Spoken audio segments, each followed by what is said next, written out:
अस्सलाम वालेकुम नाज़रीन, हिन वक्त असां मौजूद आहियूं ज़ैतूननि जे बाग़ में। जेको आहे सियारो अचण ते ई ज़ैतून जेको आहे सो बाग़नि में पची चुका आहिनि। जेको आहे हिन वक़्तु ज़मीनदार ऐं मज़दूरनि सां ॻाल्हि ॿोल कंदासीं त उहे ज़ैतूननि खे कहिड़े तरीक़े सां तयारु कयो अथऊं, कीअं था उन्हनि खे हो कनि, केतिरो ख़र्चो आहे, केतिरी खोट आहे हिन वक़्तु, केतिरी माना फ़ाइदो आहे उन्हनि खे।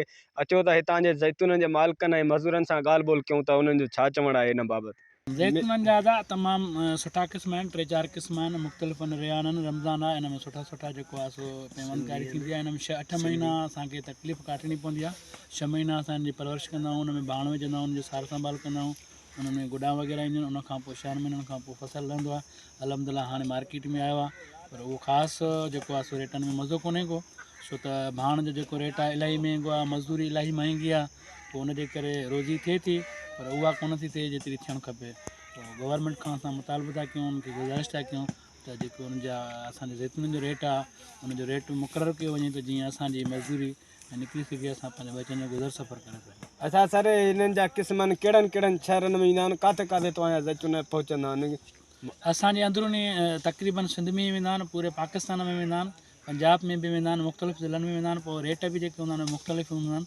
जेके पंजाब में वेंदा आहिनि, कराची वेंदा आहिनि, कोटिया वेंदा आहिनि, तक़रीबन असांजे पाकिस्तान लेवल ते जेको आहे सो सप्लाई थींदी आहे। अच्छा सर, हिन सियारे में तव्हां ॾिसो था, तव्हां 2-3 गाॾियूं कढियूं वेंदियूं, तव्हांखे नुक़सानु पहुचो आहे या फ़ाइदो पहुतो आहे, कीअं माना महसूसु कयो था? दादा ॾिसो न, इहो नुक़सानु ऐं पंहिंजो बचति जी ख़बर तॾहिं पवंदी आहे जॾहिं असांजो हीउ जेको सील आहे उहो मुकमिल थींदी आहे। जॾहिं सील थी वेंदो, सॼो माल निकिरी वेंदो, उनखां पोइ भलावणा असांखे रेट ॾींदा आहिनि त तव्हांजो हेतिरो माल असां वटि आयो आहे, हेतिरी तव्हांजी पेमेंट थी, हेतिरो तव्हां असांखां कर्ज़ो खयो हुयो। पोइ उन टाइम ख़बर पवंदी आहे। हिन वक़्तु असांजो माल कंटिन्यू आहे। पोइ ईअं हूंदो आहे त कॾहिं 20 कार्टून मोकिलींदा आहियूं, कॾहिं 50 मोकिलींदा आहियूं, कॾहिं 100 मोकिलींदा आहियूं, मौसम जे करे हूंदो आहे। कैमरामैन टीम सां गॾु जानी ख़ान जतोई, मेरहान टीवी न्यूज़, गढ़ी यासीन।